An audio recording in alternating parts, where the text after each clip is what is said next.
And it's time for a president who understands Coldplay is the best band in the world. That's wrong. You got that wrong. No, look, I got hairy legs.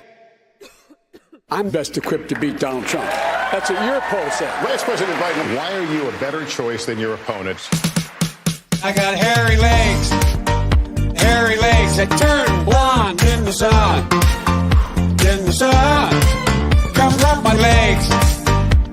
From the morning until the day's done. Till the day's done. We are at the end here. I got hairy legs. Yeah, that's right. You heard what I said. You heard what I said. I got hairy legs.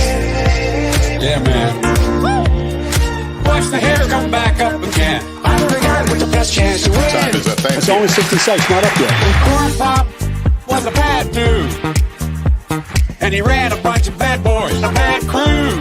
Yes, sir. I really was the only white guy that really knew.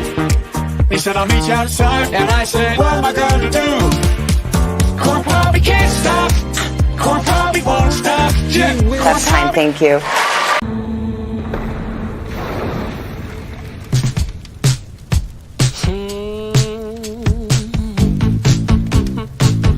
Now that's a fire. Listen, son, knock you in your head with my stick, with my stick. You gon' have a mark from my stick, from my stick, my stick, my stick. My stick is better than bacon.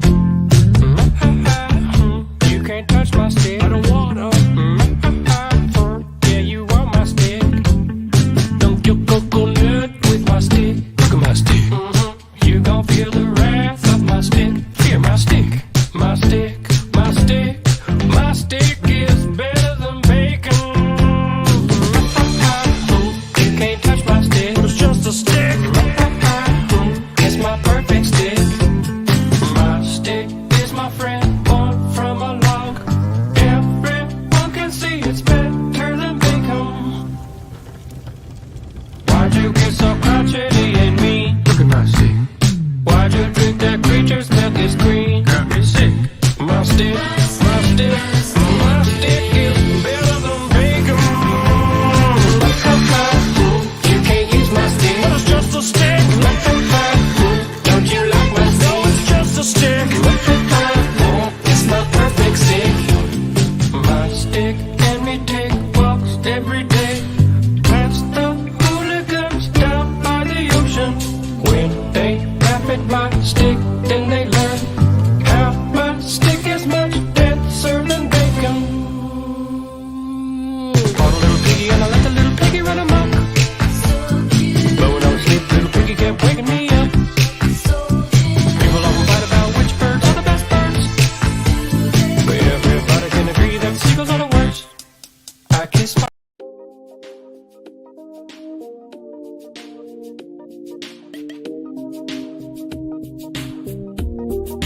Do not wear that outfit again. But if you want to keep your spleen, because I want to fit in. Sorry, you're just not terribly important to me. Did you know that Whitney Houston's debut her phone #1 single song? Did you know that, Christy, there are no girls with good personalities? I don't think we should see each other anymore. It never was supposed to be. Gotta return some videotapes. Have to return some videotapes. Did you know I'm utterly insane? I like to dissect girls that ate some of their brains. Gotta return some videotapes. I'm really late. Gotta return some. I guess I'm probably returning videotapes.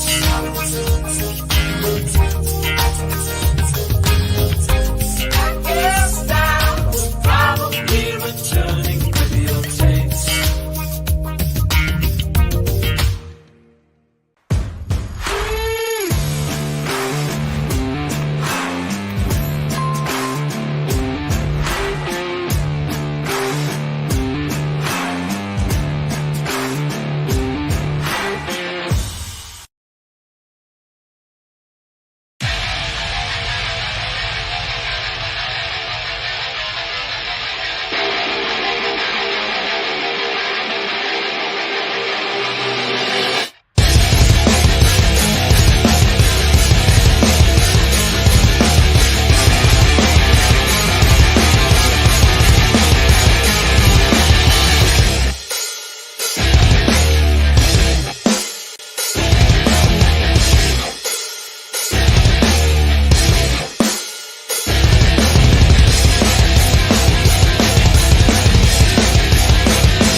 What is going on, everyone? Welcome to another Appreciating Comic Book Art Live. I'm your host, Joe M. Sontag, and right next to me, this young lady is live. For anybody that might have caught the show on Saturday. And alive. How you doing, Kayla? I survived. Survived. I got a liver of a champion here. That is. Shout out to Snuggie Jr. I know. To see in the chat for helping out with the cause, having a good time, getting Kayla drunk, but also sending in so much money to the auction that we did on Saturday. Which, by the way, I just want to take a chance to say thank you to everybody involved. Especially everybody that backed is amazing. We raised to this point. Actually, yeah, I'm just gonna bring it up since. Yeah, let's bring it up. Yeah, let me just bring it up since I'm talking about it. For those of you that don't know, we had an auction on Saturday for Sean Ahrendt, my co-host on Ott and Stuff, also a co-host here on Appreciating Comic Book Art Live. Hopefully, we'll be back soon. We did an auction over my stream, Michael Bancroft's stream, and Jeremy of House and Fire. Is that what he's going by now? Lord Crackhead. A Song of Fire and Ice. Is that what it is? Okay. Yeah. Song of Fire and Ice. Epic art stream or epic auction. And we raised, to this point, $15,000 for Sean Aaron and his family. Yes. That's thanks to everybody out there. All of you out here, a lot of you that are watching. Yeah, that's incredible. Incredible. And you know what? We're going to do a second auction after Christmas because we had so many pieces that we couldn't get to in the auction. So we're going to have that. We're going to have a second night, and I'm going to donate something new on the second night. Or donate. This is going to be going up for auction on the second night amongst some other pieces as well. But this was the piece I did for Viking Wolf for Mark Polden. That was the very first stretch goal. It was a foil card, which you will get the foil card as well. So that's going to be going up on the auction in the second night too. We also have stuff from Eddie Winkler and a bunch of other people. It's going to be crazy. We're gonna try to get this to 20 grand, everybody. That's the goal. I want to get this fundraiser to 20 grand. So just a quick update on that and just to say thank you. What a historic night, a fun night it was. I think it's going to go. That was one of the moments of the year. And I think it's cool to see everybody come together for Sean. So, yeah, what a good time. And Kayla, you more than held your own. I think you gained a bunch of new fans. People know who you are now. I was able to actually write down who won what. It turns out I got like you did very well. Yeah, I'm very surprised. So I think next time I might just like wait to drink to the end or towards the end, I guess. Well, that was a special circumstance because we were trying to bring in money for Sean as much as we could. Yes. And you're like, shots, super chats for shots. And I was like, if that's what you want to do, I was glad you did it. I would do it all over again just for Sean. Hell yes. Let's take it all over again. A halo. Well, there you go. You'll have a second chance to do it all over again. Well, I guess that's when I'll be doing it. Keep that in mind, Snuggie. Saying hey to the chat. We got Derail Gaming in the house. So the thumbnail is exactly what I drooled over as well in this issue. Yeah, that's why I chose it. It's awesome. Yeah. We did have Christopher John was first. I tagged him up there just so everybody knows. We got Mark in the house. He says, Mark motherfucking Silvestri. Silvestri, yes. Bigfoot Loch-Ness says, smash that like. Yes, please. Yes, everybody smash it. Got Ja Rowe in the house. Good morning. How you doing? Says, Hale, the second issue was another slam dunk. Congrats on the success of the auction, by the way. Thank you. Still catching up. Missed about 95% of it due to traveling. Well, I appreciate it, brother. Thank you very much. Got Jay Lee in the house as well. Good evening to you. Hale. Good evening, Jay Lee. Past Master Dan. Good to see you, brother. Thank you for being here. We got Astro Zombie, a member of the channel. Good to see you. Let me get down here. Tarks9 is here, member of the channel as well. Thank you for being here. Going to look at some really awesome shit here in a second. We got Charles Rivas as well. Hail. Nicholas Gear, the winner of that beautiful Brett Booth piece, outbid me. Of course, I knew I wasn't going to win it with just $400. I was going to go up to $5. $5 was my limit of what I was going to try to spend. And just as I was about to put the bid in, Nicholas Gear came in and put $500. And I was like, well, I'm already going to lose it. So I had to bow out. But congratulations, brother. Yes. That's an awesome piece. I can't wait to see the Sal Regla inked version of that. It's going to be awesome. Got Mike Wilson in the house as well. What up? What up to you? Got Jasper Plan 9 at the beginning of the show. Yes. That's like a first. You don't have to 2X it. I like it. What is up, Jasper? We got one Wicked Evil in the house as well. Sumo Thori, which, by the way, was the winner of that Type 1 by Booty Juice, Mr. Dan Dahl, that he drew Sean's character Strees for Type 1. And Sumo is having that sent to Sean. So awesome, man. Awesome. It was just a hell of a good night. Warms my heart. We got my brother Corey Stump in the house. He says, hello, brother. Hello to you. Corey. I'm still getting over being sick here, but I'm feeling a lot better. Corey and I go way back to the band days. We used to all jam together. In fact, I think he's still rocking it out there. So thank you for joining us, brother. It's good to see you. Let me see. I think we're getting down to the bottom of the chat here. We got Jay in the house as well. What's up, everyone? Yo, Joe and Kayla. Let's effing do this. Yeah, let's do it. Let's go. Got Bordeaux in the house. Hey, yo. Good to see Bordeaux. We got Khan's Comic Pick Stop. Hey, I sent you an email. Yes. I sent you an email. Hit me back. Let me know. We got Bob Gale in the house. Who was right, Gabe or Mike? I don't even know what that's about. I'm not even sure what that's about, to be honest what's with that about? Scrubbing the bottom of the barrel. I don't know what's going on. I'm Ruthless Hustle in my new band. Thanks, Lifer. Yeah, my brother. Still kicking it out there. Still kicking it. Got $2. Thank you, brother, from Nicholas Gear. Ready to start bidding on night 2. Yeah. Yes. That's what and I hope we can get as many people out. It's probably going to be a smaller night, a smaller thing than the first auction. But again, the whole goal is I would like to see this fundraiser get to 20K. And that is, I'm not going to stop until we can get there. So, Micus Miller is killing Gabe's. Oh, yeah. I did see something about that. Well, Micus Miller it's Micus Miller, I think we all know. I don't get too much into the drama on this stream, but that's what it is. It's drama. It's just jealous people. Fuck it. That's all I got to say to that. Yeah. We're not doing drama tonight. We don't do the drama. The drama is what I'm gonna say it. I'm gonna say it because I'm a woman. I'm gonna say it. That's some woman shit. We're not dealing with some drama. I want to look at some art. That's right. This show is about art. We could do drama on my other show, but this show is about art. And we're about to dive into it, everybody. Spoiler alert. All right. Now, this book has been out for a week. I'm assuming that most everybody got a chance to get it and to read it. And I hope you did. But I'm going to let you know that we're going to look at the entire thing tonight, specifically for the art. But we're going to talk about the story because the stories are also a very, very cool story. I know Kayla's got a lot of opinions on it. I've enjoyed it. And I don't read. So that's telling you something. If I'm enjoying this book, I think everybody's going to definitely enjoy it. So, yeah. I just want to show this real quick. I loved the cover of this book. I like this kind of like matte gloss that they did. Yeah. And I don't know if you can really see it, guys, with the camera, but it's also kind of lifted up in some spots.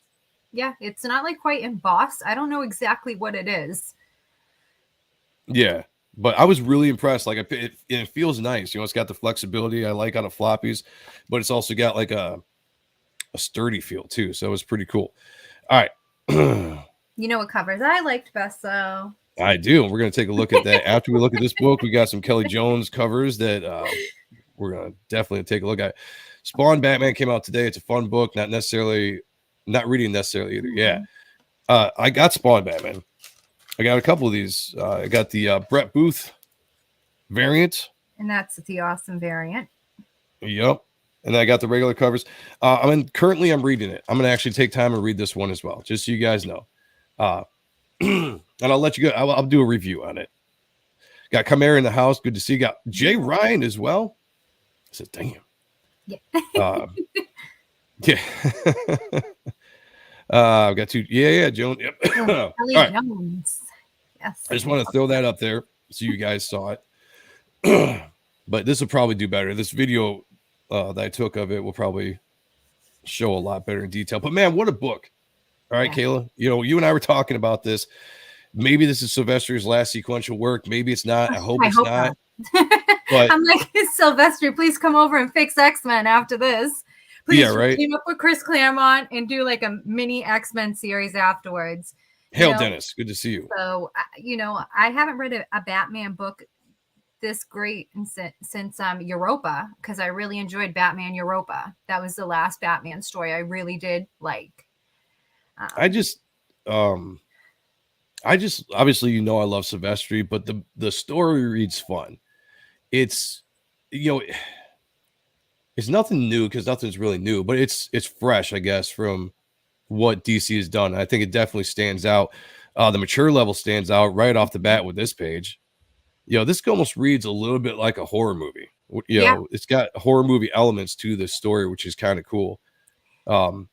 This page specifically, we kind of get a look at who's we know the Joker is holding Gordon at this point, but supposedly the Joker doesn't know where he's at. So we get to see like what's going on with Gordon and why he keeps getting pieces of himself mailed to Batman.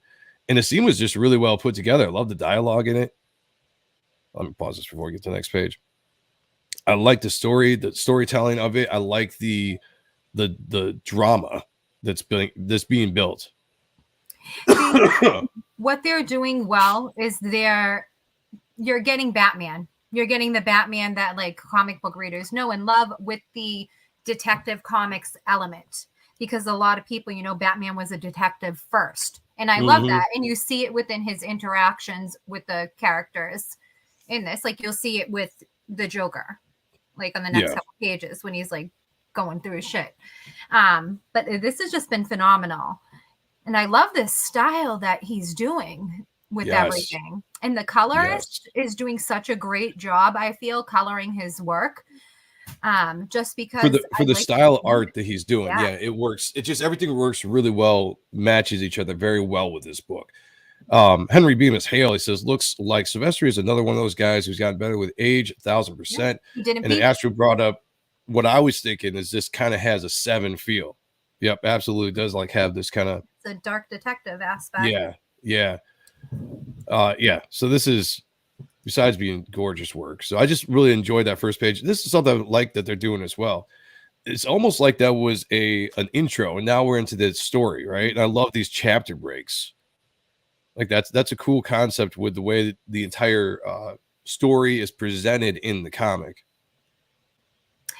I like too, when you read it, you can hear the voice of the characters. At least me, in my head, it's been a long time. Like when I'm reading the Joker's lines, I can hear the Joker speaking. When I read Batman, I can hear the Batman voice. Right. I really love that. I just love all of the detail into everything. Like, look up in that sky there. Like all of the detail. He didn't cheap out on anything. No, he didn't. And the style he's doing, I feel, lets him be really free and a little bit more loose, with all the cross hatching and stuff he's doing. And I can't put my finger on like what style this would be.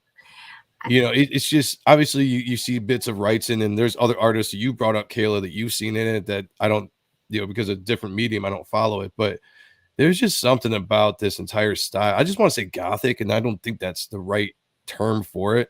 I don't know exactly what it is.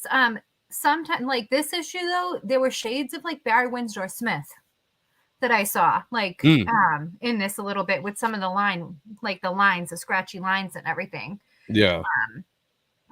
But this is something I feel like how can I put it?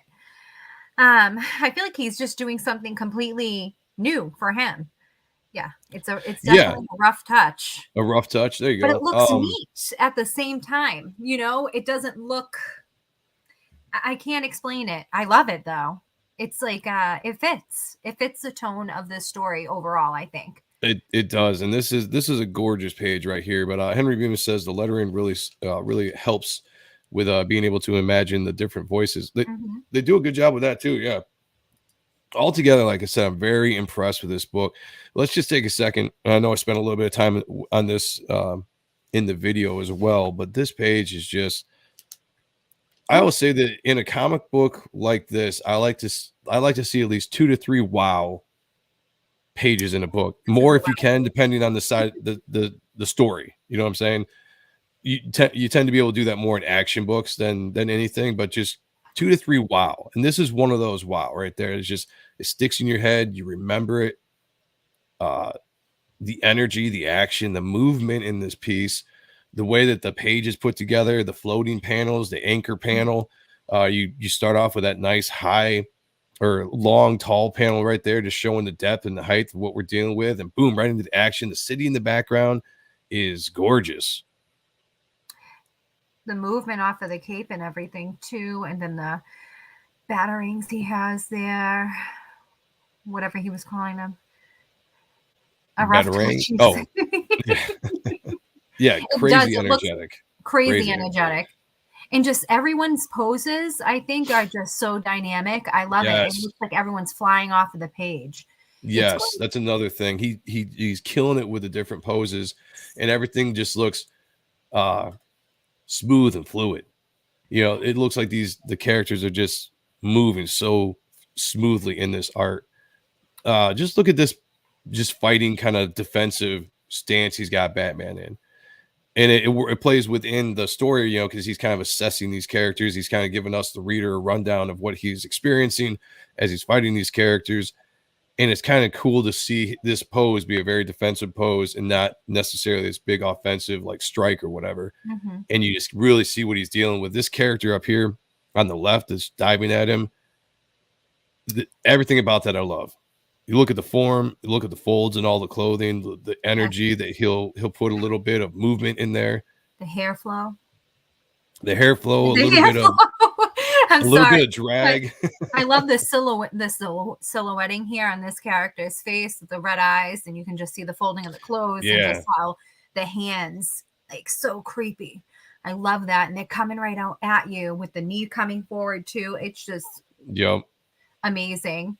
So much movement without speed lines per se or anything. Yeah. You know, he's using the clothing like you would a Yep. speed line. 100%. Yeah. And when you do that, you don't necessarily have to throw in speed lines unless you absolutely want to. You just find other ways to show movement and energy. And you see that with these characters. It's just so well done. And again, that's one of the wow moments of this book. Even the body. Just some energy there, just slamming into the ground.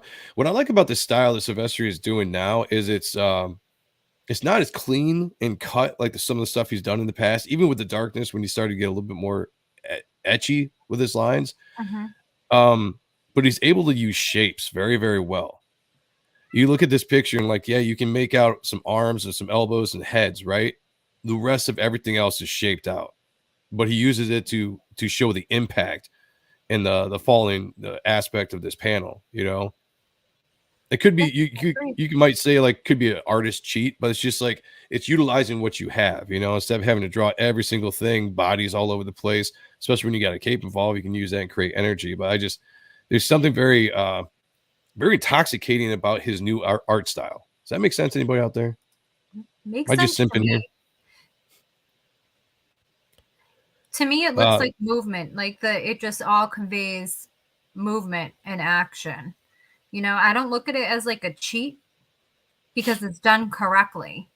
And the storytelling is phenomenal. Even without words, the storytelling, you can tell what is going on. You know. Yep. The words are added bonus to me. The storyline so far, I'm very, very content with. I'm very happy with, and I'm very story focused. Yes. And I'm enjoying this. This is like the Batman book that this is how I want to see Batman story go. I want to see really is. Stuff. It really is. And I think that's the thing that stands out. Like this really feels like a Batman story we've been missing because it's got the detective stuff. It's got a little bit of the mystery. And we're going to talk a little bit more as this issue goes because the way that he's been beginning books and ending books is just absolutely perfect. The way you want to do to get you hooked and then keep you hanging on some kind of a mystery or some kind of a cliffhanger there at the end. Dennis Kelly said this book hits right off the bat. He says, no pun intended, but I'm pretty sure there's a pun there that was intended. So yeah, there's another good look at it right there. Just again, the color palette's great. Everything's just this really kind of almost saturated feel to this and not very bright, which is good because it fits a story because it's a dark story. It's muted, but the purples like really stick out, and the elements of the greens and some of the blues stick out. Yeah. Yep. Look at all those. I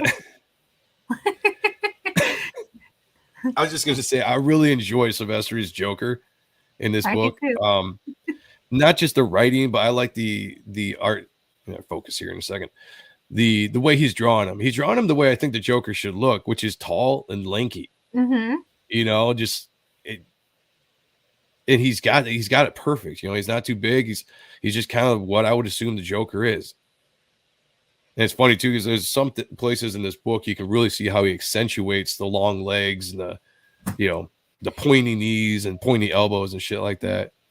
He does I like the hand proportions and the feet proportions too. If you notice, like in convey, like when you do like the feet and the hands slightly larger, it really conveys like the lankiness and the thinness of the body. I love that.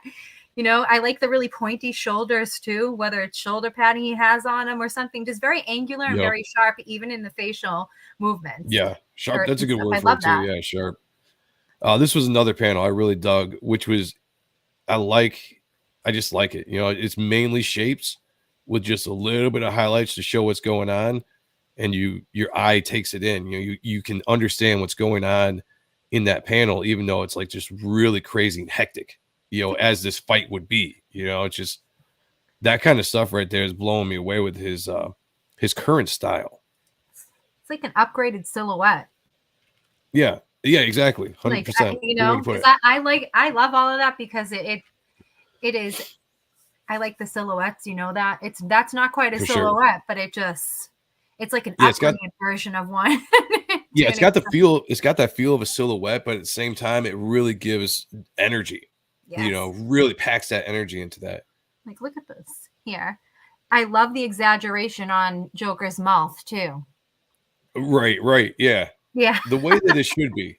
Who brought that? I just saw in the chat. Jaylee said, this has the new Neil Adams and Dennis O'Neil Batman.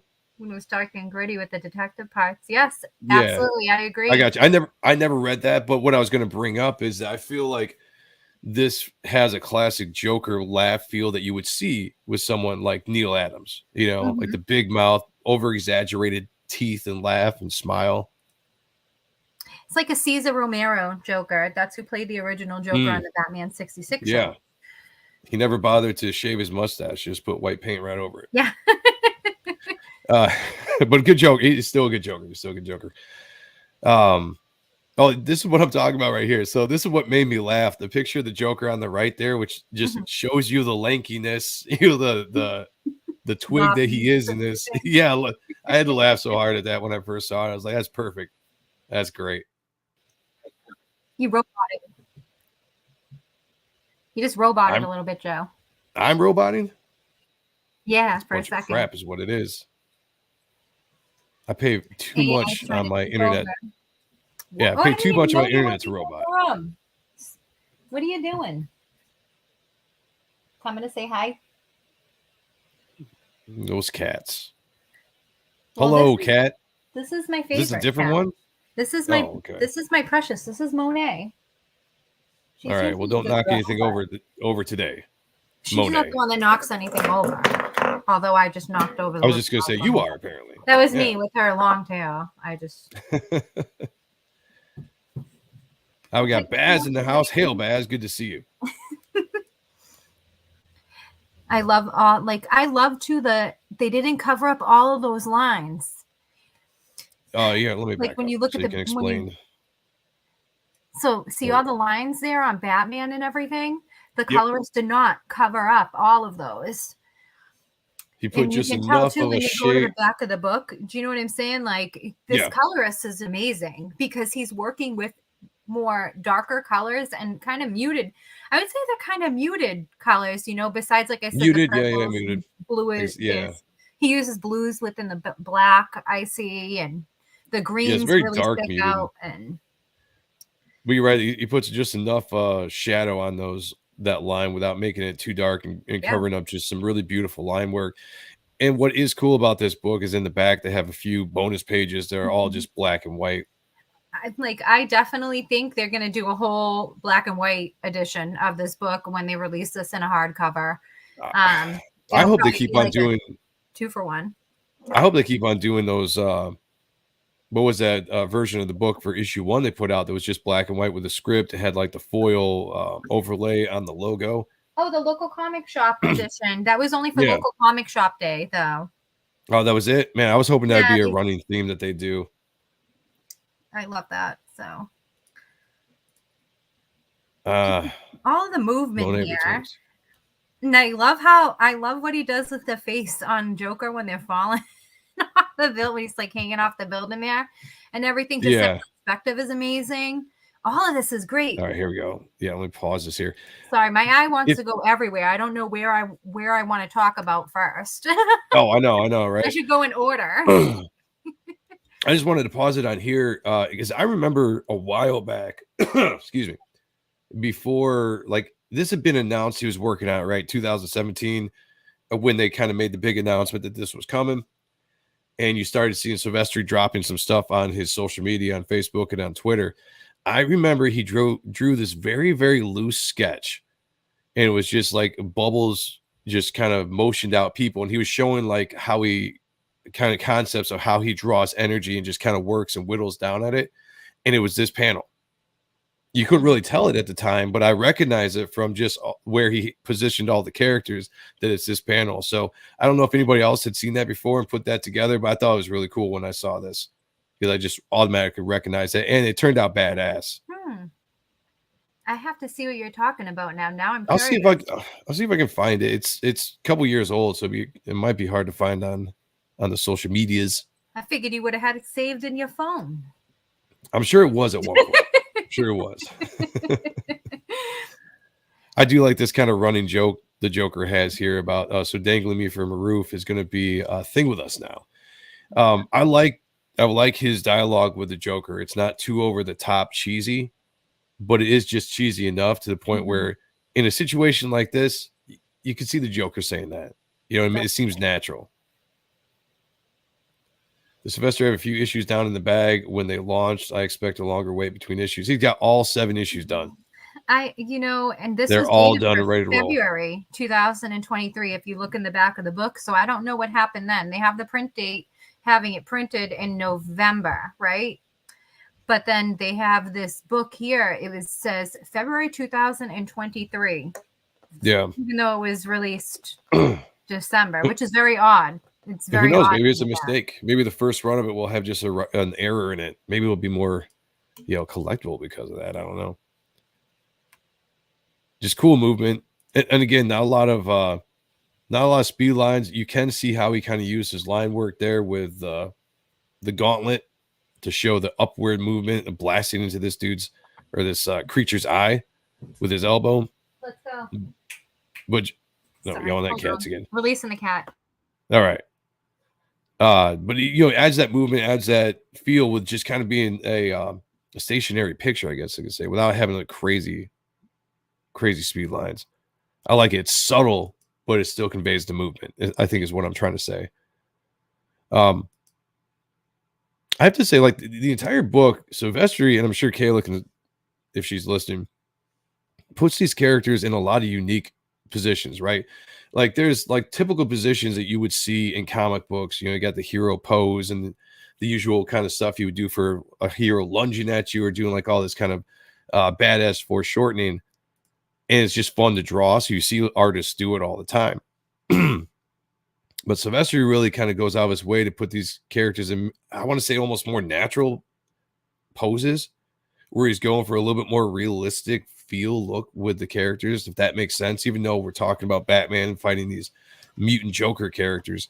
But I feel like, Kayla, I was just saying, like, I feel like Silvestri in this book is putting these characters in more of natural posing positions as instead of the kind of the posing positions you would think you'd see from guys like the hero position or the Wolverine lunge and like all that kind of stuff. I agree. Yeah. Look at how dynamic that looks. He's just coming right off of the page. He's making really great use of the cape. I just want to say, when it comes to Batman, he's 100%. Exaggerating different things on between Batman and Joker. With Batman, he's doing a lot with his cape. With Joker, I'm still trying to figure out what it is. that he's doing. He's definitely exaggerating. It looks like knees, hands, feet, and the Yeah, shape of his face. his limbs are elongated. all Yeah. long and creepy looking. Yeah, and definitely his face. I think that in itself is just that shows you with storytelling when you're dealing with characters. You're drawing some character a specific way because you were telling a story with that character, and he's got a specific idea of what he wants this Joker to be, and he's designed the look, the movement, all that kind of stuff to portray this Joker. And that's great storytelling, because you can lazy out with that sometimes being a writer or being an artist, especially if you're not the writer. You just get in a sense of kind of putting these characters in certain positions. When you are the writer and the artist, you know a little bit more, I think, in depth of what you're going to do with the character, so you can really kind of tell that story a little bit better. I love this whole part down here where he's bitten and what the Joker says, basically. Well, go ahead. Like I said, spoilers, everybody. If you haven't read this is all spoilers, but I also want to go over the story a little bit, because I know both Kayla and I are very impressed with the story. So go for it. Tell us about this part. No, I love basically, so Batman's bitten by one of these mutants here, and basically Joker he makes a little joke, like an ode to a zombie virus or an old zombie flick. And I love it because I love the whole zombie stuff. He's basically, he's saying, like, basically, if you have a heads up, if you get cravings for human flesh or anything, let him know. So, yeah. Like his face too. Look at his face in the background. Yeah. And again, like, the writing with the Joker is subtly funny, cheesy, without going over the top cheesy. Like, I think it's just the perfect blend of the character. Same thing with Batman. And the down, you see the down too, with the eyes being darkened like that. I feel like that is to convey the humanness within Batman. How he's a superhero per se, but he's not super powered, pretty much. He's human at the end of the day. That's like almost a look of weakness, if you think about it. Like, you're injured. Yes. That's how I think, at least. I was actually going to bring that up a little bit later, because there's a running theme I see with some of these stories with Batman, that we have to see him injured early on. You think of Hush, he was injured early on. We saw him have to recover. You saw what kind of role Alfred really plays in his life of being, nurse, butler, like, all this kind of stuff. And this book has it as well. I thought that was kind of interesting that he went that route as well. But it definitely does show you the character struggles that a character has, or the vulnerability of the character right off the bat. Like whatever he's on right now is already taking a toll early on in the story. They did it with Court of Owls too. Yeah, they did. It's like, it's a running theme, but it's a good one. It's a good one. What I love about this, like Contagion too, which Kelly Jones worked on some of that. That was actually an insane Batman story. It's called Batman Contagion. And that was very interesting. Glowering, it's called. Glowering is called. See, I always thought like bitches glowered at each other. Like, I don't know. That's something like, glowering. I never thought of it that way. I thought that was like maybe I'm thinking of glaring. Truth. Total Batman trope, because it looks really cool. Absolutely. Absolutely. Yeah. I love the way he drew this from a artist point of view. When you're telling a story, the way that he's got Batman hunched over and just positioned, it really does look like he's putting a lot of weight on the Joker, like he's injured. You can tell by the way he's posed it, and that's just a really well. I think something that normal readers might lose, because it's just so simple, right? So if you're a normal reader, you're just here for comics in general. It just looks great. But as an artist, you see like there's a specific reason why he did it. He drew it like Batman is really having a hard time getting down the steps, needs Joker to hold him up, and it's very heavy. It's a very weighty drawing right there. Very well done. And again, the Joker's legs. Yeah. Look at the Joker's legs. But that's also to exaggerate too. Like that Batman's heavier than him. Yeah, look, the way his foot is bent and everything. Like, that's a very, very well drawn piece right there. There's all the debris flying around and like all those papers and everything, and it's just bro's coming home from the bar. Yeah, exactly. Yeah, you're right though. I mean, look at the movement, the subtle movement that's adding energy. and flow to the page with the debris. Exactly. Look at the eyes here on the Joker. Yeah. See the eyes on there? That's like those are almost childlike eyes full of wonder. And in a sense, to me, I think it's because Joker kind of enjoys seeing Batman weakened a little bit. Mm-hmm. To me, at least, that's how I feel. He enjoys. And he gets to go in the bat. I was just gonna say he enjoys everything that's going on right now because like in Joker's sick way, he's I think regardless of why he's doing what he's doing, he's enjoying. I think forcing Batman to do something that's going to make him uncomfortable. And then in the same aspect, I think he kind of enjoys being Batman's partner a little bit in some kind of sick way. This crime fighting thing. So it shows you the mind of the Joker, right? Like he's just not like this he is a bad guy, right? But it's just the insanity that he could just enjoy this and probably take as much pleasure out of hurting Batman this way as he would in any kind of physical way. Oh, definitely. I agree with you. It's like he's like a bipolar sociopath in a way, pretty much. He's like having a blast. Look at him. Like, yeah, I was just gonna say I like this because yes, this is a little tropey, right? About the whole what does this button do kind of thing, but it also gives like this kind of like childlike feel of annoyance that he is. It's like right now, I mean, the Joker's always dangerous, but right now he's just kind of purposely being more annoying to Batman than anything. It just plays really well, especially with Batman kind of getting ready to lose consciousness here.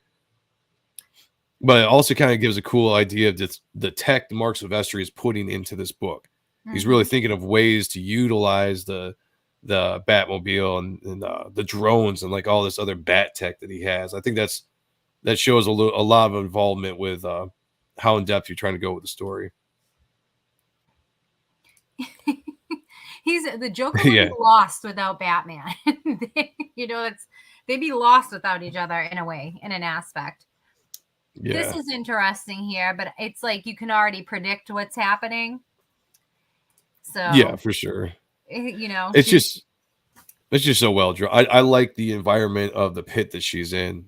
I like the way that Sylvester is able to use all these different lines and shapes to show depth and energy, and just this kind of creepy aspect to it as well. We got Chris Mayak in the house as well. I think did I bring this up? He said the Joker and Batman are best buds now, friends. It's cool because you saw in the first issue, for those that read it, he's forced to work with the Joker because Joker has Jim Gordon hostage and is going to be sending him pieces of Gordon the longer it takes them to find Harley Quinn. And so he's forced into working with Batman. Batman realizes he needs the Joker to, one, save Gordon's life, and then to figure out what the hell is going on. And it is just this kind of the Joker almost assumed power a little bit over Batman for a second until this issue, when Batman finds a way to flip it and take it all back. But I love the dynamic. I actually really do love the dynamic. And it does seem like again, the Joker's acting this weird kind of like, for this point in time, we're going to be best buds. And he's like all giddy about it in this whole issue. It's well written. Like I said, it's the most enjoyable story I've read of Batman in a while. I also love having, that they have Joker and Harley back together, because I think it's so stupid, everything that they had to do with that bullshit. To me, for sure. I think it's stupid. Who cares? Yeah, I want to get into that stupidity right now. I'm not even a Harley Quinn fan, but I think it's stupid. I like having Joker and Harley Quinn together. So it makes sense. And that was a great profile on that other page as well. Her profile was beautiful. It was a beautiful profile. Yes. Yeah, blowing the dust off that. The bone. Well, the bone. It was a bone. Eating the ribs. I can remember if it was she was eating the ribs. I think it was like to be that she like sucked it dry. That's what I think that was supposed to be. I think that was supposed to be spit, to be honest. Oh. And she's like sharpening it up because she's asking for the the big bones, so she can sharpen them up. Very sexual. I like that. Yeah, well, at least that's what I like. It is. Here's the let's repair Bruce because he's gotten so beat up scene. But I dig it. I like it. It gives a chance to show the Bat Cave off, the Bat Tech, and the story they get into here, Kayla. what you had pointed out and what I kind of caught too. Conspiracy. You pointed out the conspiracy aspect. I just thought it was really good storytelling. Again, that you're just going into explaining almost stuff that's kind of borderline real life. Yeah, definitely. I definitely think he was definitely inspired by some things that were floating around. So I love the eye. That's why, yeah. Great eye. I do too, and I knew you would. So I was like, let's get a close up with this because it's Beautiful. a beautifully drawn eye. Also, And colored great too. Like, geez. the highlights in it too also reflect. I think it's like reflecting the lighting within the room. Yep. The way that they did the highlights. I love all those little details around there. I love the eyebrow. That's a great eyebrow. It looks like it took him no time to do, but it looks amazing. This style looks like it'd be a faster style of drawing, but it does. I mean, the line work he's got going on in the corner of his eye just really shows the depth. And obviously the color helps bring that out as well, because you can kind of darken it up there, but just the way he's kind of dealing all the different kind of circles and lines and everything that's created in the face when you have that scowl going on. Yeah, just so. Yeah, I was blown away by it. I was like, that's a solid eye. That is a gorgeous eye. I feel like it also shows age too. This is an older Batman. We're kind of dealing with. He's not like a super old Batman Beyond's age Batman, but this is an older Batman. He's not a young guy. Yeah, true. Good point. I like how they get Alfred all masked up. Mm-hmm. I love his eyes too. The difference between Batman and Nightwing. You just look over and there's good old Alfred, the ski mask. Nice silhouette. I love that. Good, the Batmobile is so fucking cool. Yeah, this is my favorite version of the Batmobile, hands down. Like the Joker makes a joke of about peeing in the Batmobile. You see what he does with the eyes, though, with Joker. Yeah, like you kind of tell, like when he does them really round in certain parts. You know what I'm saying? Like the last part where he has that childlike look to him, and now this is where he's getting semi-serious. To a degree, because the eye shape kind of changes. Yes, they're a little bit rounded, but like, do you see what I'm saying? They go to 100. Yeah. Again, and I can hear the tone of voice too when he's saying this. Right. This isn't like that. How can I put it? Like, I'm not going to demonstrate. Hail sooner, GM. But well, it shows too that Silvestri, knowing what the dialogue is probably going to be similar, can put these characters in certain facial expressions. But he's definitely, now that we haven't seen him for a second, he's definitely in more of an annoyance look, even though he's keeping the smile and the jokes. You can kind of see he's like, like he was having fun before, and now it's just like, all right, he's feeling spiteful. Like, yep.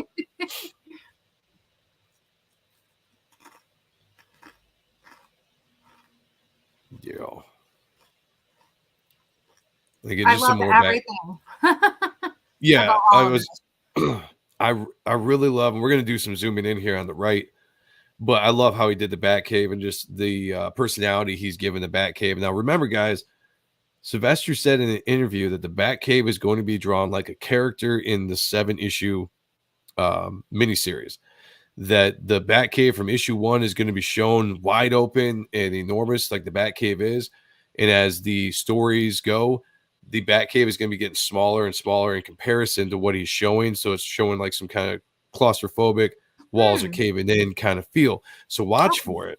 Watch for it as you're reading these books and just see how the Batcave is slowly getting maybe more close, more claustrophobic. And he said specifically it was something he was doing with the storytelling. Oh, wait. No, wait. All right. You see how this Batcave here, it's like messier, right? I feel like maybe the Batcave is reflective of Bruce's mind, the certain parts of the story, and that's maybe what it is, that the Batcave is reflecting. And if you say it's getting smaller, maybe he's narrowing down. He starts to open wide, and then this is like a more of a kind of like a messy Batcave. You know what I'm saying? Like the way it's not Yes. but and it's like there's a lot going It's on in it. It's Yeah, it's a lot different than a lot of bat caves you see, which are more clean, high tech looking. Like, yes. yeah, he's got all the high tech stuff in this cave, but it's very just. It looks like it was just carved out of the walls enough to put his cave down there. Not all like high tech that you saw like with Hush or with Greg Capullo's run or Fincher's run, where the bat cave is nice and just it just seems like a lot of money was put into it. This one seems a little bit more unkept. And this is like very I love the storyline because it's very could be considered like conspiracy or truth, however you would like to think of it, Right. But, I mean, this is just what it says and everything. When you read it, you will have to find out because I think it's something everyone has to read and determine on their own on that part there. I also think a little bit of the werewolf part is kind of an ode to Werewolf by Night a little bit. That could be. The work on Werewolf by Night. Jasper said, I like Sylvester's take on Harley, and I'm not a Harley fan. I agree. Me too. And I don't Same like here. Harley at all. She's like my least like favorite female comic character ever. She's like bottom of the barrel for me. So this is my question with this scene. I love it. Visually, it's great. it is. They put Joker in like a gimp mask. Where and why does Batman have a gimp mask? Catwoman. Hello. Okay. Who knows what they do up in there? I'm just saying. It could be. Yeah, maybe. I'm just Maybe it's some that crossed my mind. I was like, I like it visually. Looks good. Or It adds to some humor, but I don't know where he got the mask from. is it maybe it will? I mean, he's been known to spit at him and everything. As you saw in the first book, he literally spit at him. So maybe that's gotta be hard to breathe in. Bring out the gimp. That's right. It looks like That's right. That looks like a sex mask to me, though. That's what I'm saying. It's a gimp mask. Is that what it's called? Yeah, like Pulp Fiction. Yeah, it's for him and Catwoman. That's what I think. I hope Bruce isn't wearing that. Okay, anyway. She's probably wearing it. And there you go. Okay, I can deal with that. I don't know. Maybe she put it on him and tied him up with the whip and everything. What do you think, chat? You think Bruce wears that? You think Selena wears that? Let us know. Let us know in the comments. I didn't catch this at first until I was really looking at it.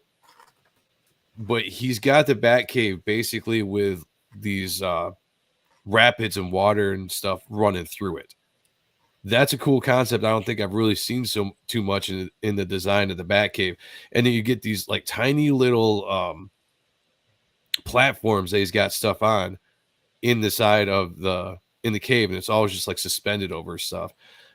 Anyway, just great design of the Batcave. It just again adds some really cool character to it as a look at all those weird little platforms and stuff. Literal cave, and I think it would make it harder for anyone to figure out anything, because he's,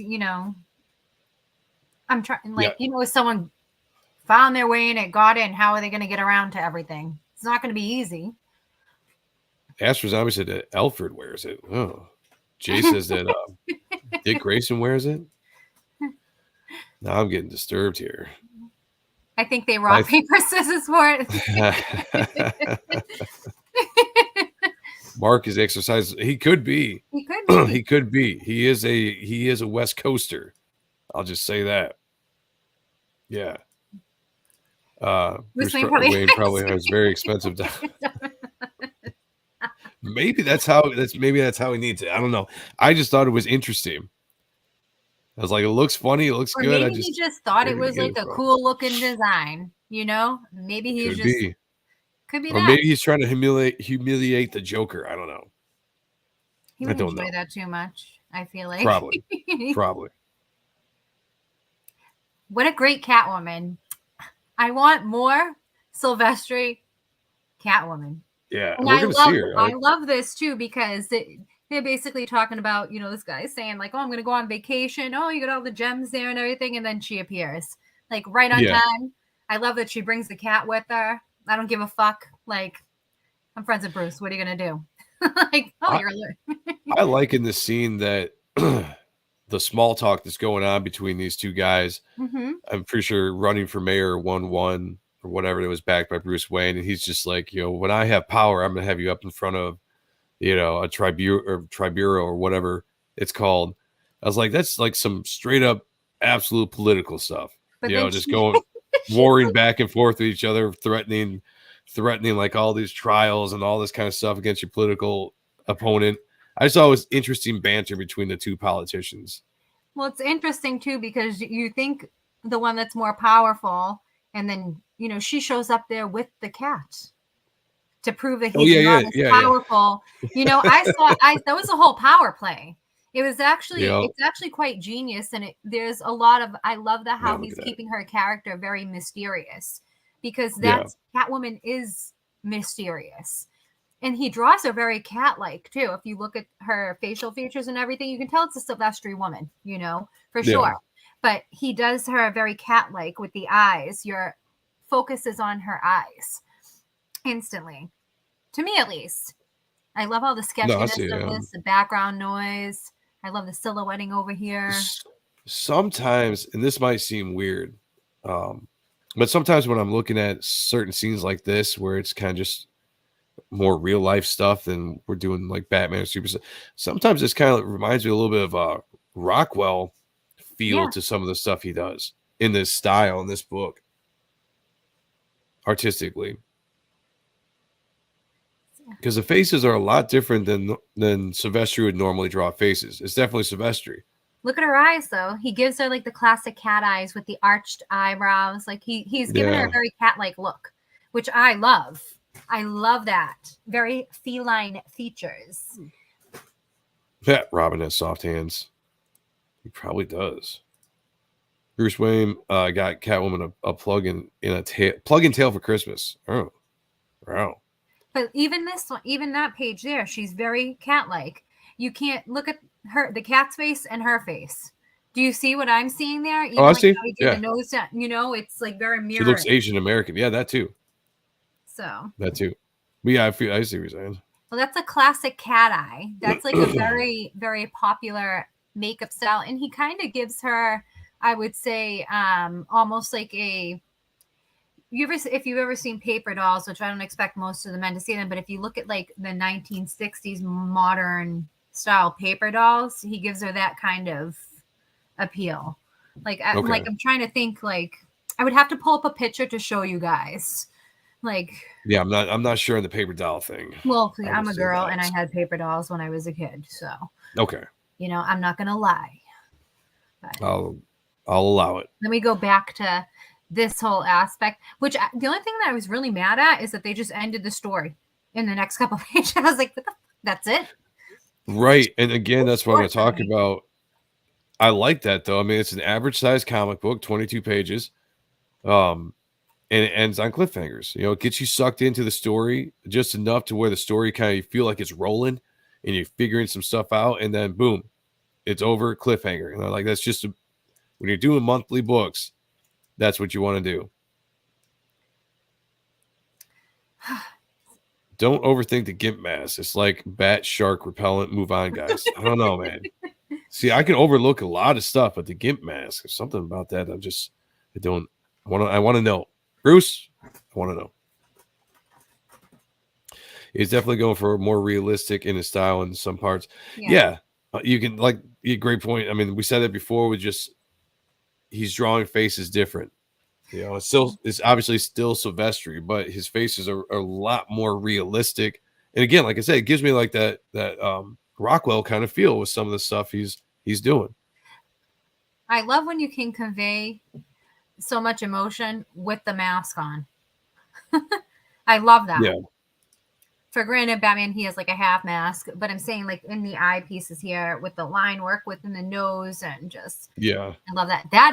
I thought this was so cool to look at. Yes.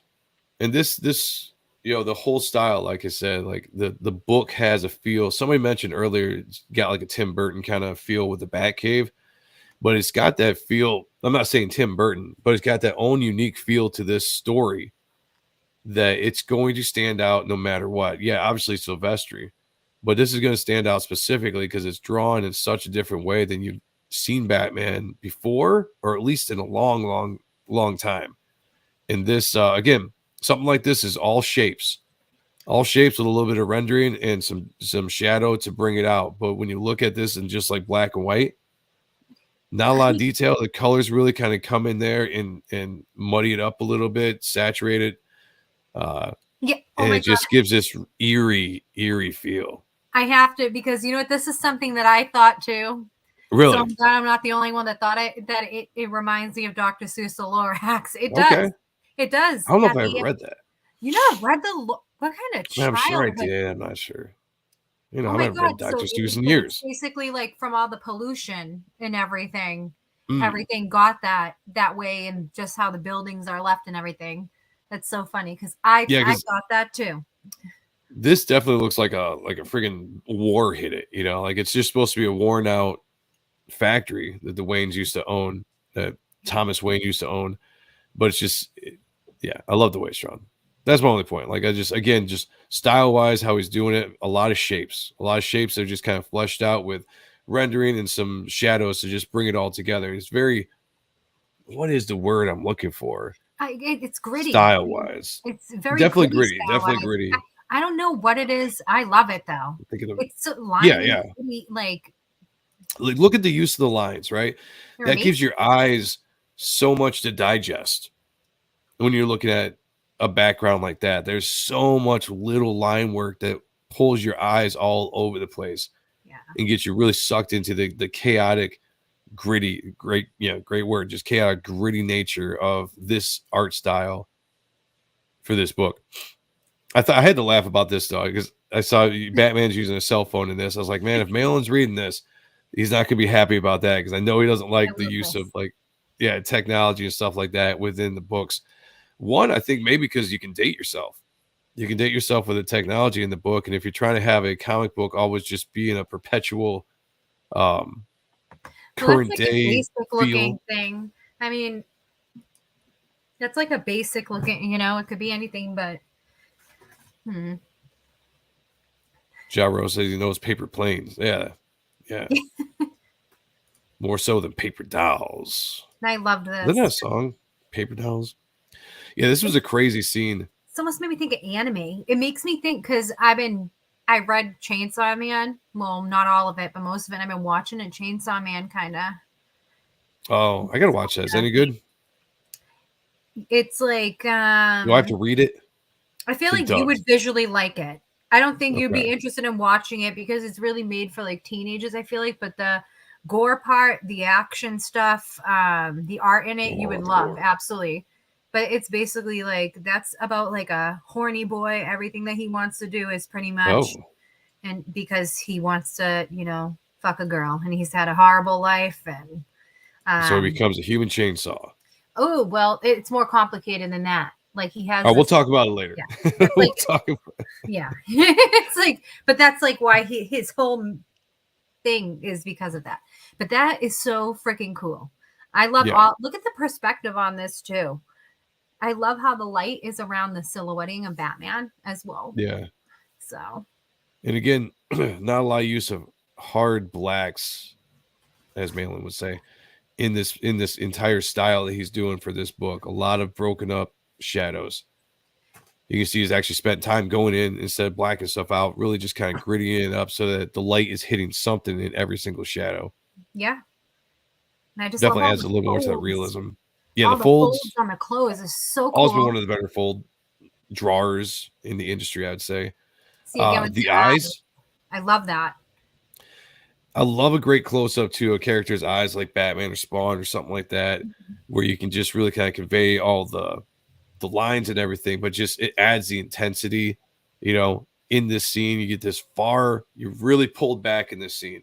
So you see everything that's going on. You're establishing what we're seeing on the inside of these characters, and then you just boom, very next panel is this tight, zoomed in shot of Batman's eyes. Great flow.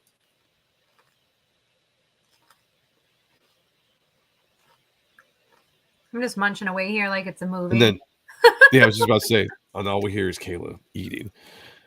But then you sorry, get a nice guys. perspective of what Batman's seeing. The storytelling on this page is phenomenal. So you got the pull out, you got the pull in. Yeah, that's what. I And love you got the what bottom. Batman seeing there. Oh, I guess I went up too far fast. No, But no, you know no, what I'm it's saying. all right. It was great. It was a great This is page. all I great. really enjoyed it. This one too, yeah. Yeah, there isn't a bad page in this book. I also like No, this there on isn't. screen. Like he can see Batman on screen here, Yep. and you can tell it's like on some kind of screen. And I really love that the character know. on screen like that with someone I watching know it. you do. Just I saying. know you do. The detail like he put into this crazy friggin' inside of this factory is. I'm pointing on the screen like you guys can see my cursor. Never mind. It's awesome in the background. I like this this grinder here. It's what they put Michael Myers into in the newest Michael or the Halloween movie. It was absolute trash, but it's kind of cool. It adds that a lot of drama to this piece. And so in this scene, supposedly the whoever's holding Harley Quinn that's trying to get the Joker to do something, the Joker was supposed to come here and make a decision between one of these people's lives. Mm-hmm. The funny thing I thought about in this scene is, Batman's, I guess you're like, he's supposed to look over this evidence and then make a decision on who to kill, and then Gordon will go free. And so now the decision falls on Batman. But I'm just like, if the decision was on the Joker, it would have been made in like 2 seconds. The Joker wouldn't give a shit. No, he wouldn't care as long He'd as just be like, that one. Yeah. So it's an interesting setup to what the Joker was originally supposed to do, but it just doesn't seem like it would be any kind of trap or any kind of issue with the Joker to deal with. So I just thought that was interesting in the storytelling. That the bad guy or the villain of this would be trying to get the Joker to do something that in his nature wouldn't threaten him at all. He'd just be like, kill that one. You only have 15 minutes too. And his whole thing is that he's saying, like, remember we go back to the beginning. He says no one dies basically on his watch. Yeah, that's true. No We one didn't cover dies. that. Yep. So we know the rules of Batman very well in this particular story. He didn't let the Joker fall because he says no one dies on my watch. So yeah, it comes back to play right here. So he's going to find a way to save both of them. Or at least I think it'd be really interesting if Silvestri in the next issue decided to go in a different direction where Batman actually kind of fails at saving these two, and one of them dies. That might be an interesting way to go. I don't think that would damage Batman at all for who he is. It just shows the more human nature of things that can happen. Not everything is sunshine and rainbows. This I thought was really funny. One, I don't think Dick would fall asleep on the job. Personally, maybe people out there would. I don't know. So that in itself, I thought was just funny. But I like, again, the cliffhanger. You go from the intense scene that Batman's dealing with right now, and then you just do this kind of outro. Brief. This brief. Brief. Sorry. Well, the tooth is trying to get out, so it must be that sound that they think it's made when you're like scraping on glass. I don't know. But that's interesting. Yes, brief. I wonder where they came up with that. But yeah, just a nice little outro to the story to kind of build the tensions of what is happening now back at the Batcave, as this tooth they pulled out of Batman's back is growing on its own. Yeah. It's getting bigger, and it seems to have its own kind of regenerative life to it as well. Properties with whatever they've done.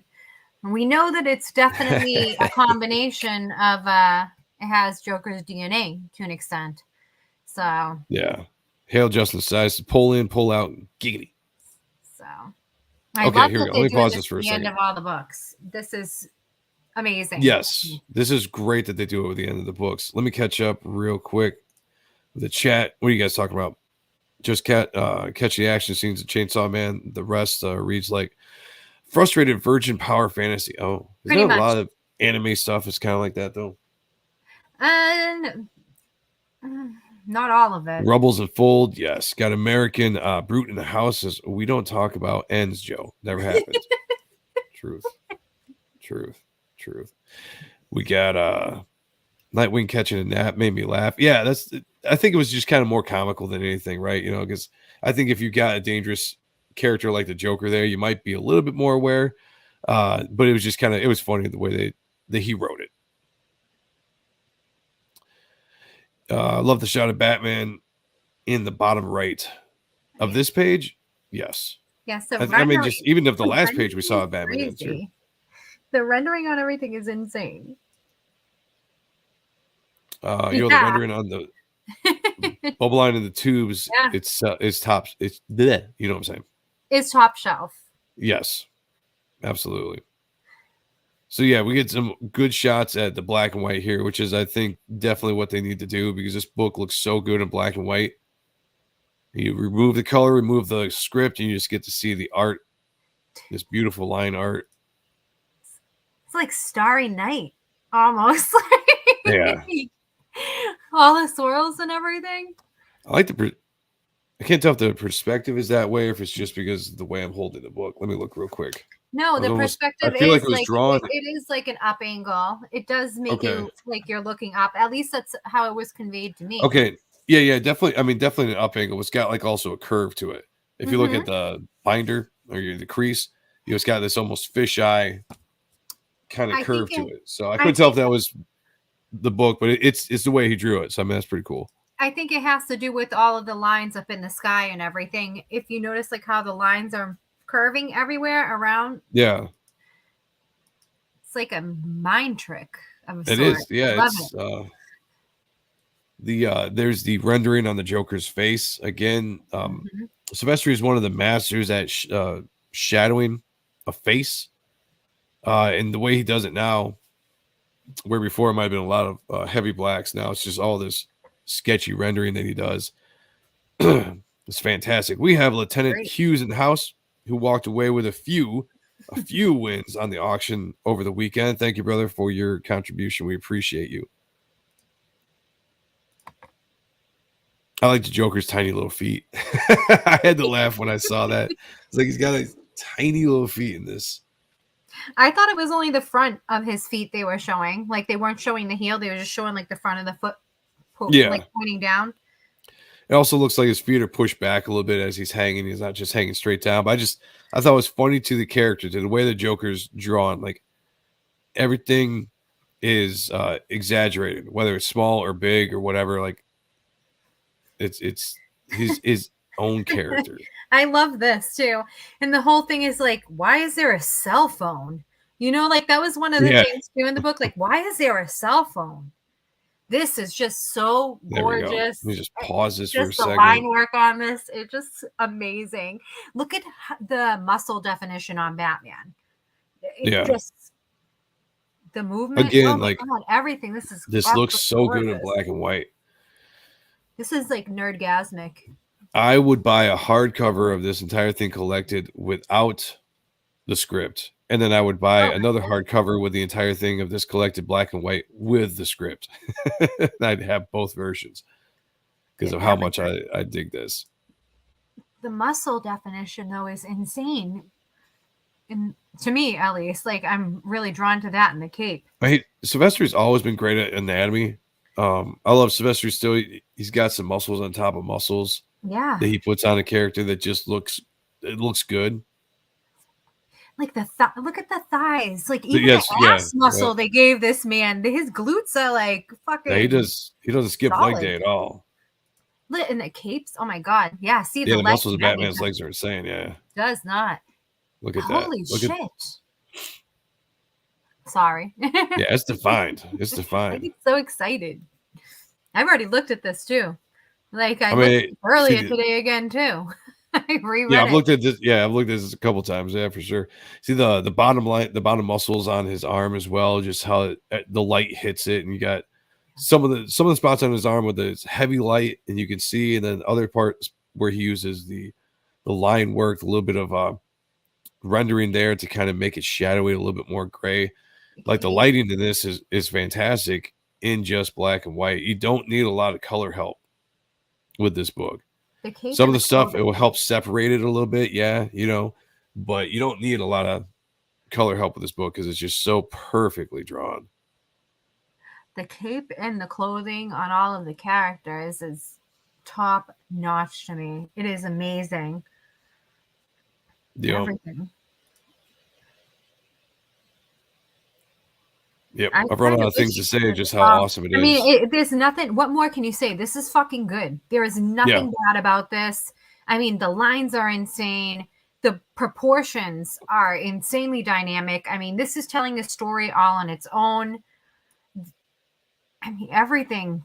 This is just, I think we're speechless. This is beautiful. Even the buildings, like he didn't shortcut anything. Look at the bricks falling off the building. Look at all of this. Oh my God. Yeah. Great detail, ways to convey movement. Jasper said after you notice the Neil Adams anatomy, you can't unsee it. We've got American Bruce says it's the only book DC's done in like 3 to 4 years that anyone's given a shit about. So I don't see why they wouldn't do a line art edition, milk it for every cent. And then again, that makes sense. Yeah, I feel the same way. Like I feel like they're going to make as much money on this as possible. You're going to get a regular trade. You're going to have to get a variant trade of this black and white, whether it's script or no script, probably hardcover, probably do an unwrapped. I don't know when the last time they did an unwrapped, but this would be a perfect Oh, they do unwraps all the time. candidate. Okay, this would be a perfect candidate for the next unwrapped book for 2023 to come out. I would say probably they would do the unwrapped 2024, 2025. I don't want to wait that long. Because there's going to be, what they're either going to do is they're going to do split this up into 2 soft covers, because this is how they milk it. It's going to be either 2 soft covers, like trade paperbacks, maybe 1 trade paperback, and then they'll release a hardcover down the line. Because that's what they've been doing. I mean, it makes sense. I'm just saying, I don't want to wait that long. Well, unless he's doing something separately online on his website because it's his book. So that would be interesting, because you can get the Top Cow variants through Top Cow store. You don't see like you can't get them anywhere else. No. Right. Yep. I was going to bring up this panel here. Looks like the 3rd panel. It might be the 4th, depending on what was above it. But the Batman silhouette looking down at the box of files or whatever this evidence is that he's supposed to be going through. I love the use of the negative space here.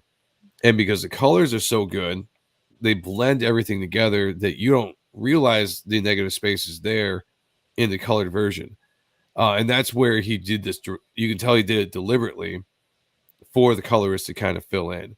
He didn't feel the need to draw the entire floor or try to get walls in there to try to show some kind of weird depth. You get the perspective perfectly. It's drawn perfectly, and it's not clouded up with a bunch of detail that could really muddy that panel up being that size.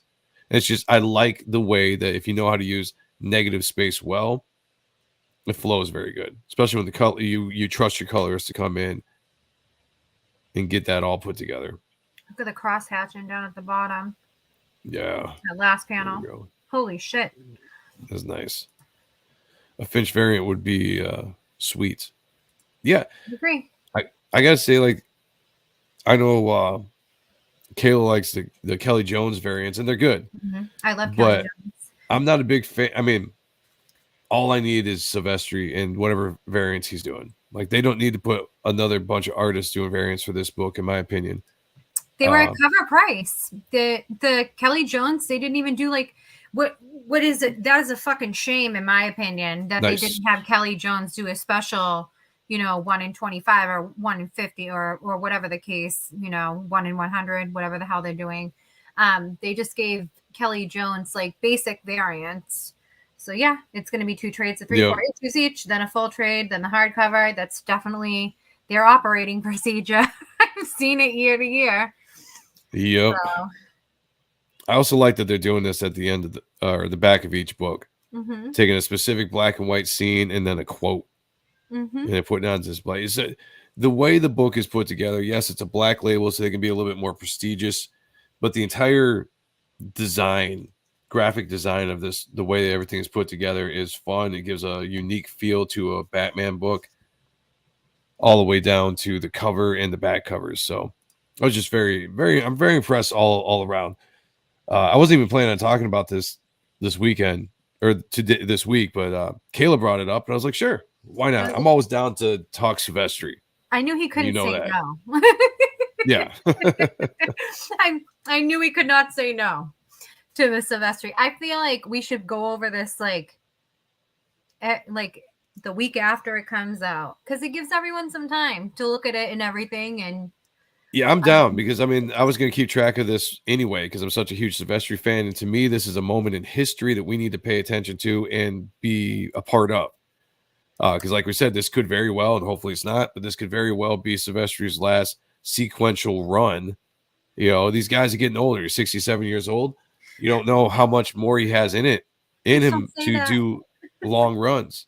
I just Well, I mean, want it's funny. Like I just was watching one that. X-Men story for Sylvester, please. Right. X-Men, at least for a moment. Give me something. I haven't been able to read an X-Men book. God, you make me What sad. was Makes me so sad. I was watching that interview between Greg Capullo and Mark Millar on Mark Millar's channel, and he was talking about being 60 and not knowing how many more drawing years he has left in him, you know. And I'm thinking to myself, like, Sylvester is 67, so this book took a long time to get out, and that's just the thing. Like, how much passion does Sylvester have left to sit down and do another run on a book, whether it's 4 issues or 5 issues or something? You know, like, he's done everything in comics you could think of doing. He's conquered it all. He's drawn it all, you know. He's also writing this too as yeah. well. So beyond doing like covers and, you know, stuff like that, I don't know. Hopefully he does more, but I'm just saying, like, this is important to cover because I think this could be some of his last sequential work. And yeah, we'll cover this every month. Well, issue 3 comes out, we'll wait a week or 2 depending on what we're doing, and then we'll go over this in depth and we'll keep on going on it because I think this is definitely something that needs to be caught up or kept up with. And I don't know what the sales are like. I have no idea what the sales are doing. I hope they're doing well because this book deserves to be read and to be appreciated. I haven't asked, but I know compared to what was ordered, when I see what comes in that's ordered, you know what, I will have to ask, but I know there's a lot. Yeah, find out the numbers. Like, because I know that the owner of the shop that I work at seasonally, the one that I worked at for 11 years, he over orders everything.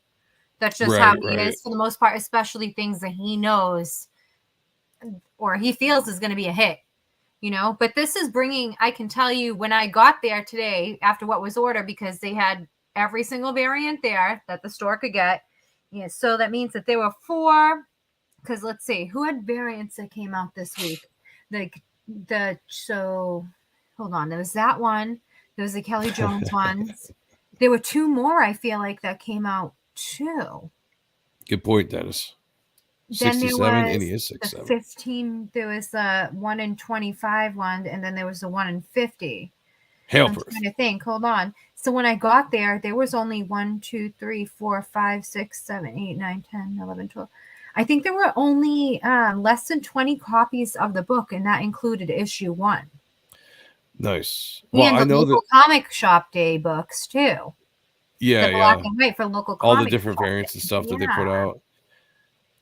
My comic book shop over I don't know if you'd say over, but orders a shit ton every time that there's and it's probably to get those variants. You know, you gotta. Well, there's also too, you have to order a certain amount for variants and whatnot, and also for discounts. That's how the shops work. But the whole thing is like the 1 in 50 variant was gone. We got 2 of them in, I guess. So we ordered enough to get 2. I have to go and look at all I have to do is look at the poll board. Like that's it. I'm gonna look at the poll board and I will report back to you next week. Oh, the Brett Booth one was the 1 in 50. Yes. Yeah, that was a fun cover. I had to get that. I got the Jason Fabok black and white variant as well. I think there were like. I did not get the Jim Lee variant. That was $40. I was like, not today. Not today, Like Jim. I said, there was like 5 or 6, I want to say, in there. I can't remember. Yeah, I haven't got the Silvestri 1.5, but this is a 1.5 as well. On it's Brett Booth. I haven't got the Silvestri variants that are on the Top Cow site, I guess. No, I'm not preemptively putting anybody knocking off any creator. I'm just saying, not like there are certain people I think will draw to the day they die. Rob Liefeld, I think, will draw to the day he dies or can't hold the pencil anymore. Silvestri, I just don't know if he has that drive or the need to do it. You know, he was almost out of comics before Image hit. I mean, Image boomed and gave him new life, and he's rode that now. So I mean, he's drawn every character, especially now you're hitting Batman. You got Batman, you got the X-Men. He's created his own company. Chris Claremont's 72, and he's writing a Gambit book, which I haven't touched yet. I actually am probably going to pick it up and read it now that I know that he's the one that's writing it. So to figure out how that is, just because I need a little X-Men in my life. But Chris Claremont's 72 years old. So if Yeah, but he's writers and artists are different. Like you can write, and as long as somebody can dictate, you don't even need your hands. But if an artist is having a hard time, pain in their hands, arthritis, any kind of pain that keeps them from drawing, or they just lose the passion, because I think there's a difference between writers that can always write and don't really lose a passion for telling stories, but artists possibly could lose a passion for doing sequential work because they've been doing it for 40, 50 years. When you think about it that way, it's just like that's why you see a lot of the old timers kind of pulling back and doing covers unless they have an absolute passion.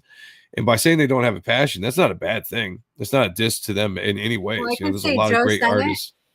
Because I knew Joe Sennett personally, the inker, Joe Sennett. Joe Sennett was inking up until the day that he died.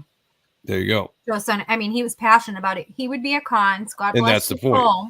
That's the point. God bless his soul. He would go to cons and he had to be wheeled around at certain points and everything.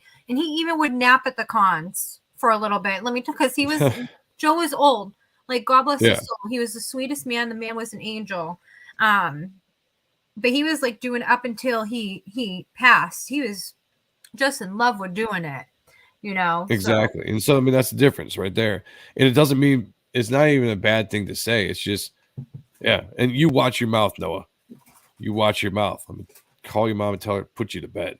Can't be respectful on this channel. What happened? What did I miss? Shaky hands. You didn't see the disrespect. The disrespect says Rob Liefeld will not draw feet until the day he dies. I will not tolerate that kind of language here. This show.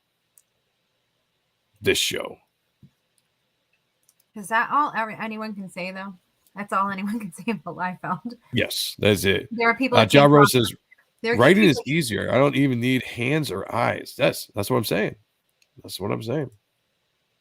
The LM's didn't stop writing and drawing rugged miniseries until he passed. Yeah, it's another guy. It's just, I mean, you can tell the guys have the passion for still wanting to do sequential storytelling. And there's just a difference between those that want to and those that don't. Those that don't usually go and retreat and start doing covers. Yeah, start doing covers. Those that enjoy the passion will continue to draw sequentially and do storytelling until the day they can't anymore. Like Jack Kirby, And like I said, I bring up Rob Liefeld. Like I think he's a guy. He's going to draw as long because he has a passion for telling story. Whereas I think Silvestri doesn't necessarily have that passion. All right, what do you got?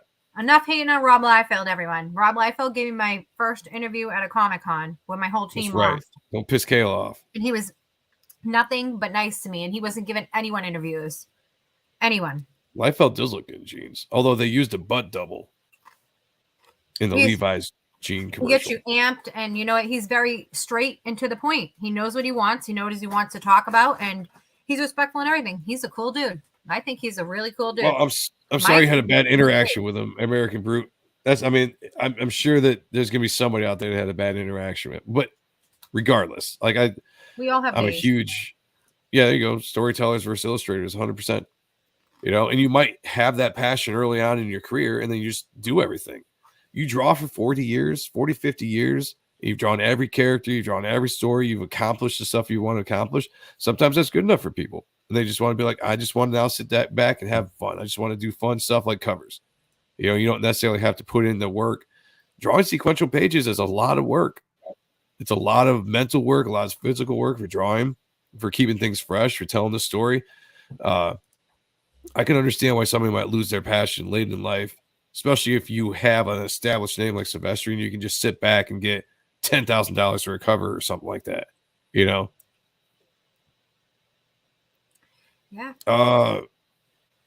He did.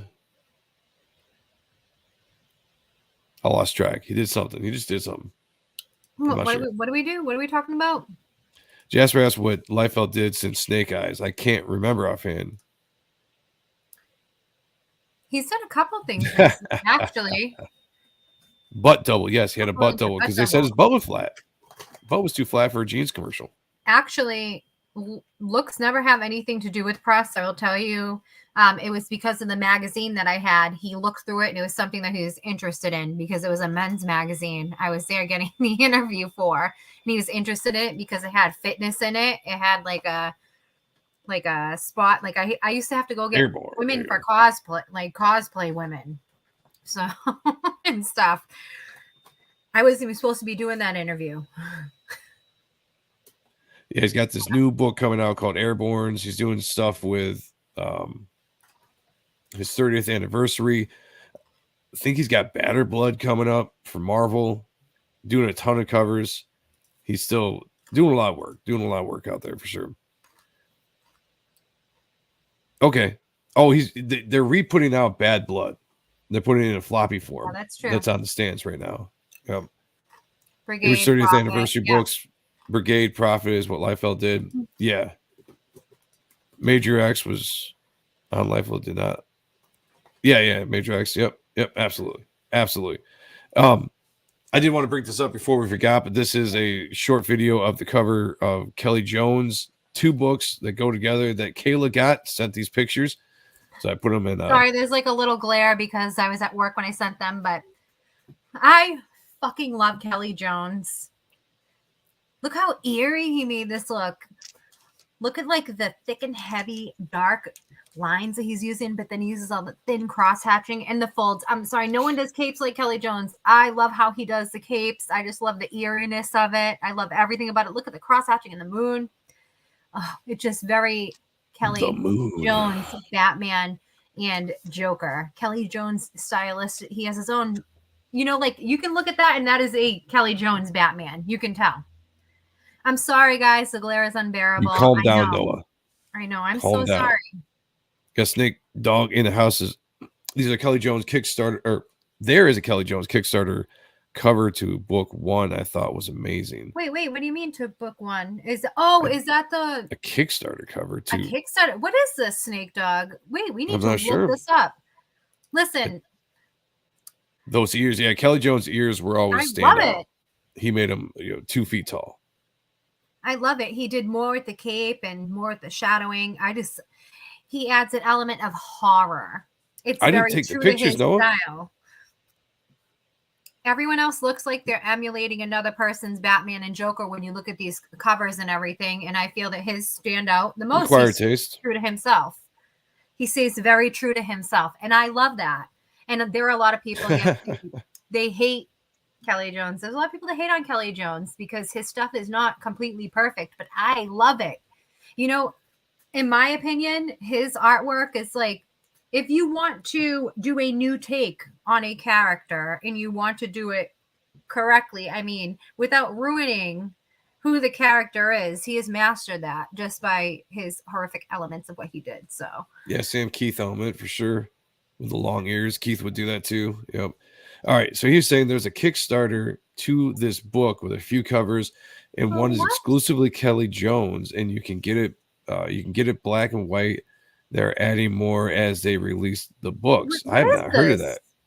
Of the Batman or what? Joker? Yeah, elaborate on that because I've not heard that the Batman Joker Deadly Duo was doing that, unless Kelly Jones has something else.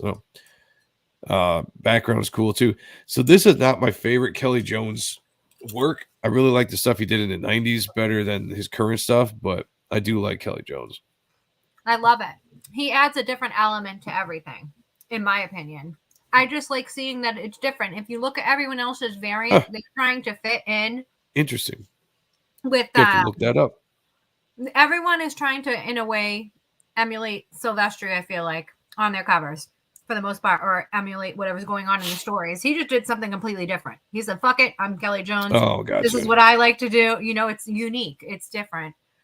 So, I love it. All right. I need to see what this Kickstarter is because I'm curious. I guess we'll have to look it up. Snake Dog, if you got a link, I will mod you. Let me mute myself as I crunch. And if you can find a link, throw it in there. That's interesting. I'd like to take a look at. yeah, I'm sure we'll get the unwrap and absolute version of this once it's done.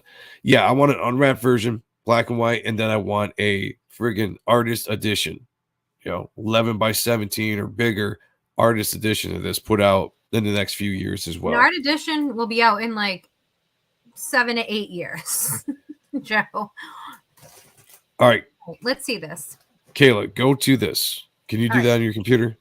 Go to that and share it, and I'll bring it up. Mm-hmm. I like the moon, says Noah. Noah, you're asking about the Batman Spawn? Yes, it did come out today.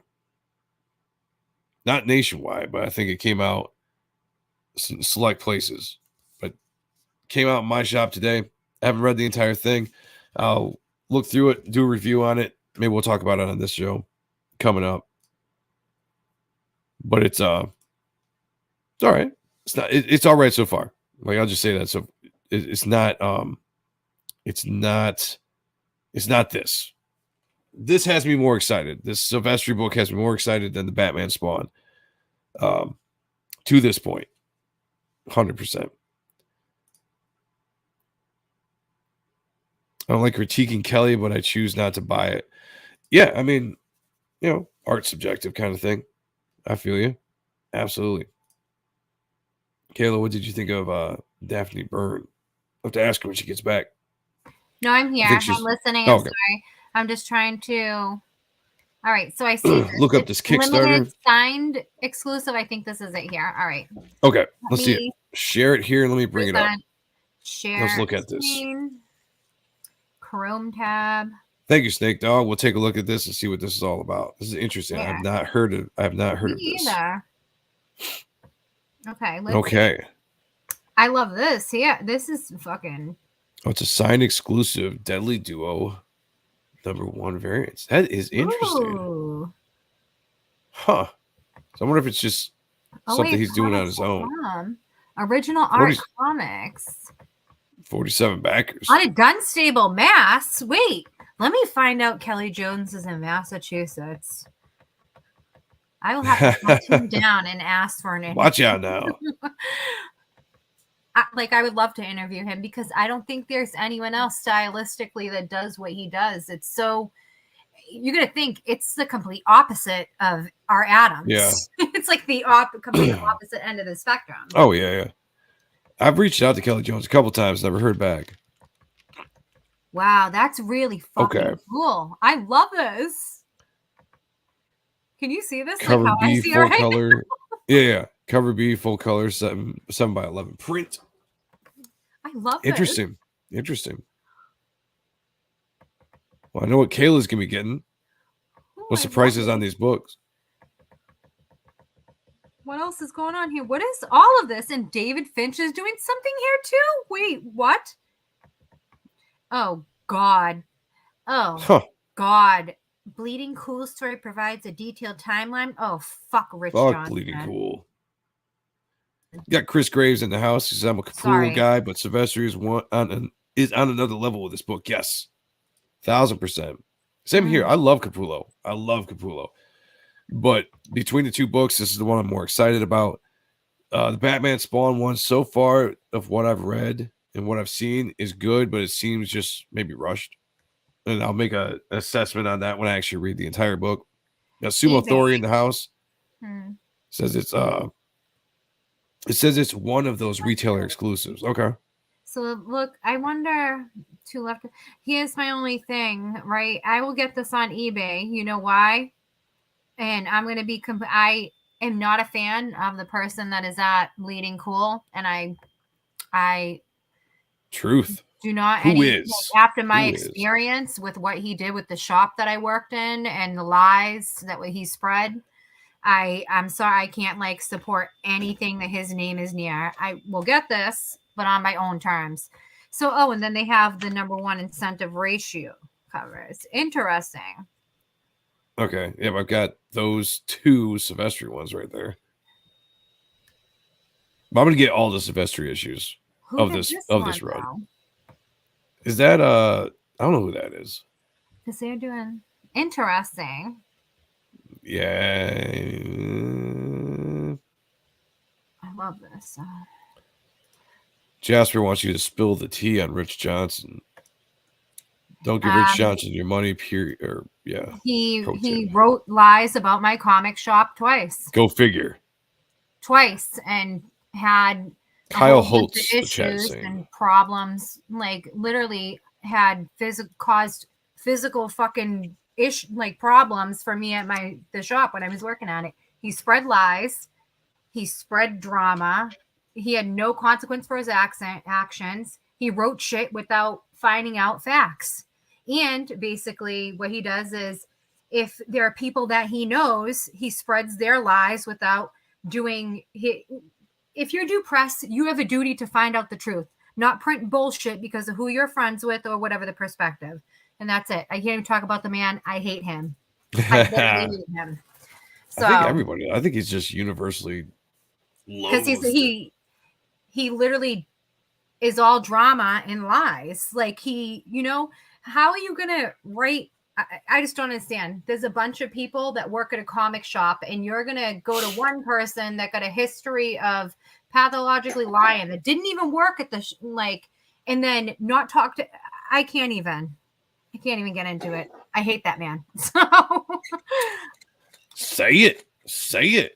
Hell yeah, you go to town. I like it. We got Perth clapping there. Yes, I think we all agree. I hate that Batman face too. Oh, Jasper. Jasper, it's okay if you don't like Kelly Jones. It's okay. A lot of people don't, but I like Kelly Jones. So it is what it is. Yep. Smoking. Yes. I'm on a diet. I can't drink after 8 anymore. It's okay. I'm here eating chips. I haven't eaten all day, and the first thing I eat, I took 2 bites of a sub before the stream started because I was like, let me not eat an Italian sub live on here.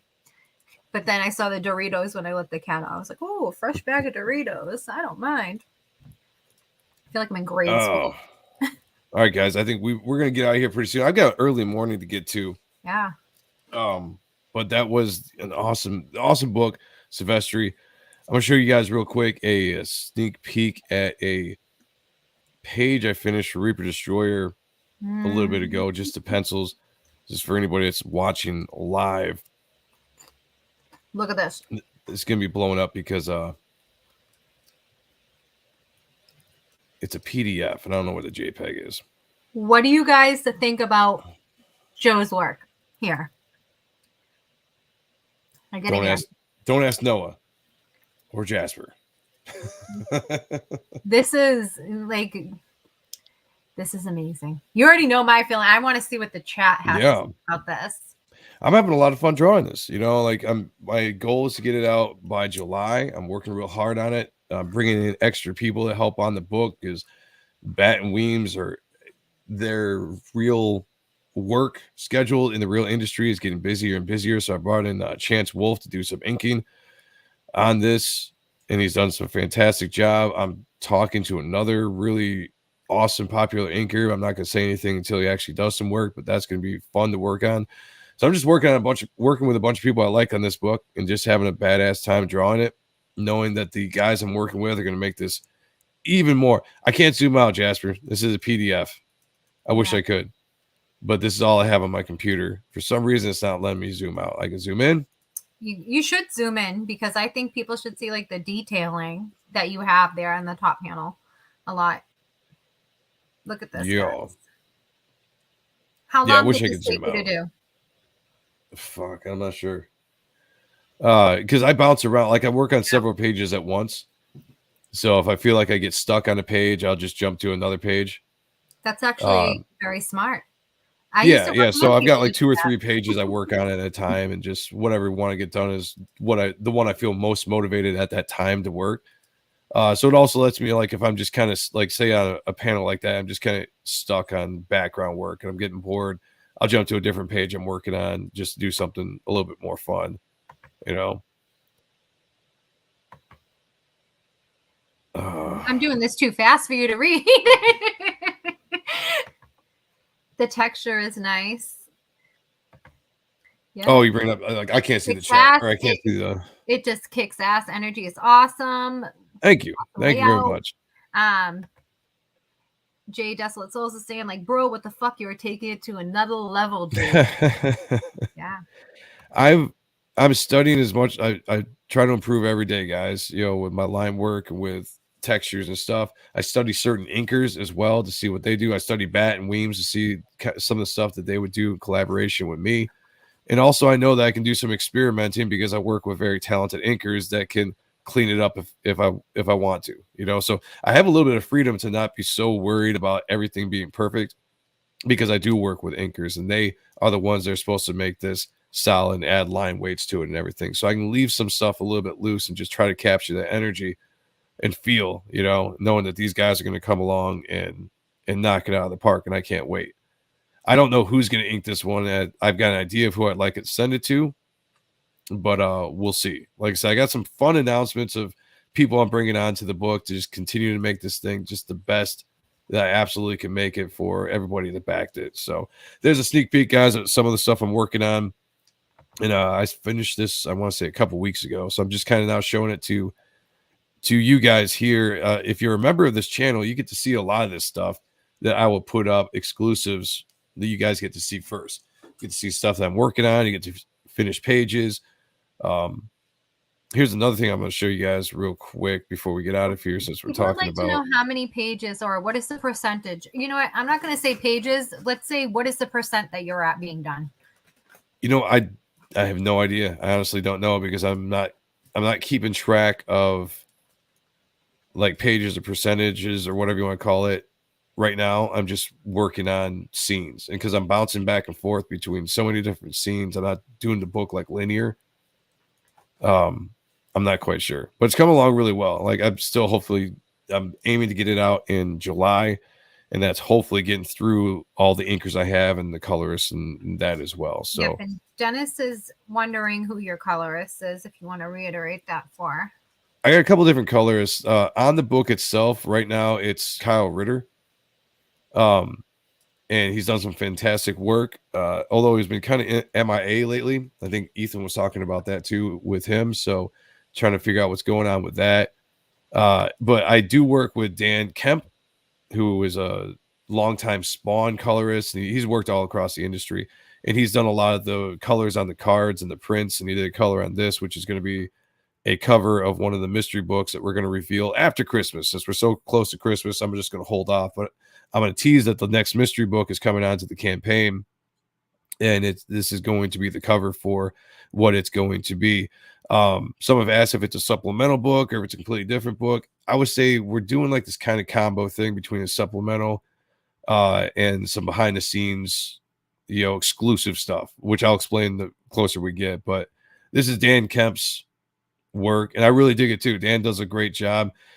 He's got a little bit of a different take on the character as far as color schemes. He's black, he's red and black, but he does a little bit different color palette than like Kyle does. So it's kind of cool to see the differences between the two colorists.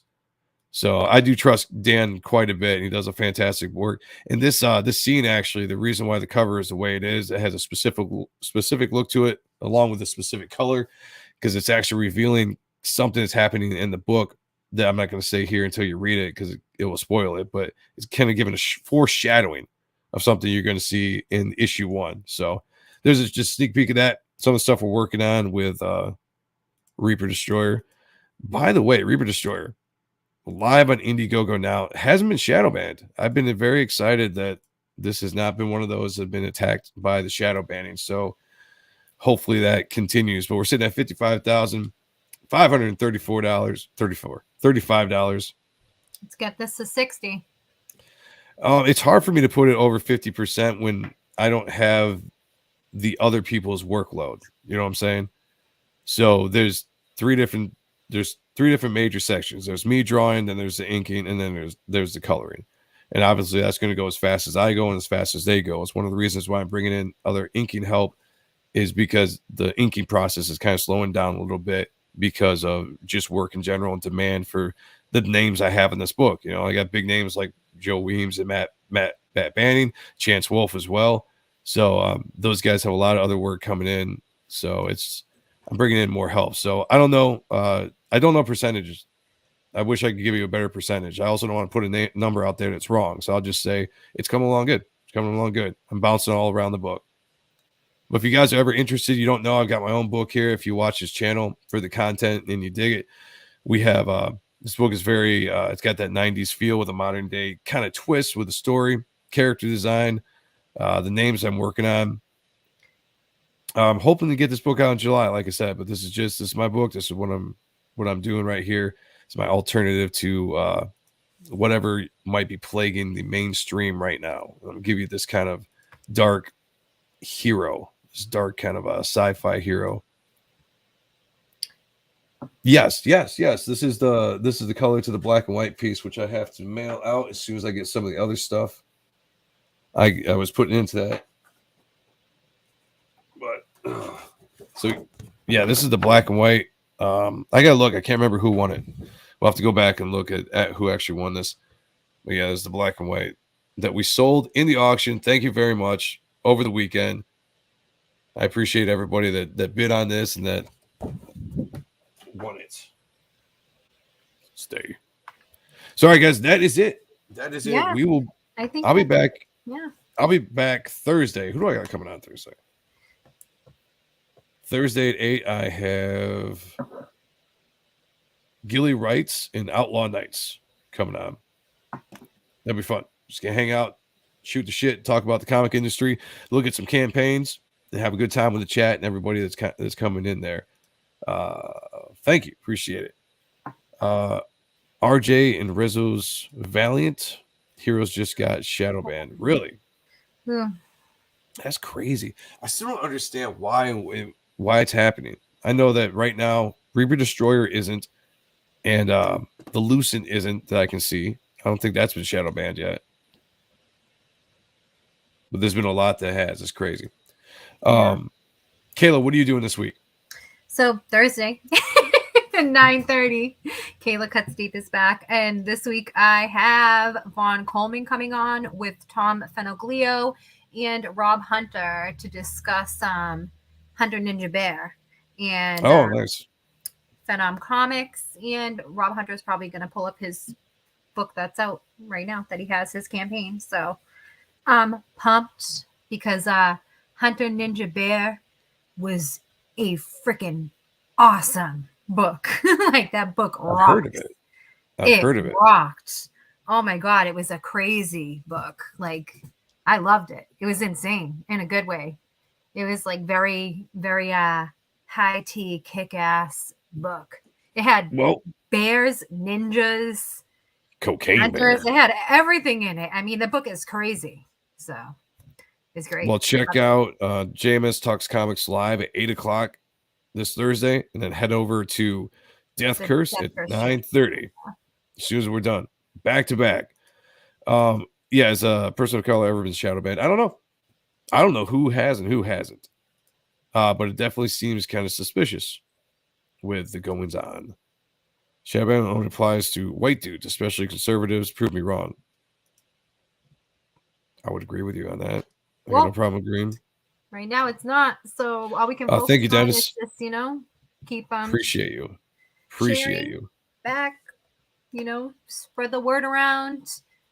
Even more of a reason, to start spreading, to just grab campaigns and spread the link around. If that's the only way you can get to the campaigns, I think definitely sign up for Type 1 as well, too. Sean's book. So, let me pull that up real quick. Let me pull that up real quick, and then we will get out of here. Then we'll get out of here.